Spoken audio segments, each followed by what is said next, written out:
చివరికి అన్నిటికన్నా నిజంగా బాధ కలిగించే విషయం, ఆశ్చర్యం కలిగించే విషయం, 70 ఏళ్ళ ముసలైన కొమ్మినేని శ్రీనివాస్, మీతో పాటు మీ తోటి విలేకరి,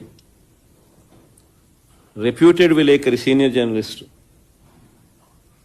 ఏం పాపం చేశాడని చెప్పి నిజంగా అడుగుతా ఉన్నాను నేను. ఆయన జైలుకు పంపడానికి చంద్రబాబు నాయుడు అంత ఉత్సాహం చూపించాడు. ఒక డిబేట్ జరిగేటప్పుడు సహజంగానే కొంచెం అనుకూలంగా కొంతమంది మాట్లాడుతూ ఉంటారు, వ్యతిరేకంగా కొంతమంది మాట్లాడుతూ ఉంటారు. ఆ మాట్లాడే ప్యానలిస్ట్ మాట్లాడే మాటలకు యాంకర్కి ఏం సంబంధం? ఇది మినిమం లాజికల్ రీజనింగ్. అలాంటిది ఆయన తీసుకొచ్చినాడు, జైల్లో వేసినాడు. కోర్స్ ఆయన మీద చంద్రబాబు నాయుడు కోపం ఎక్కువే అనుకో. ఇంతకుముందు ఆయన ఉద్యోగం కూడా ఊడగొట్టే దాంట్లో కూడా చంద్రబాబు నాయుడు పాత్ర చాలా క్రియాశీలక పాత్ర పోషించినాడు.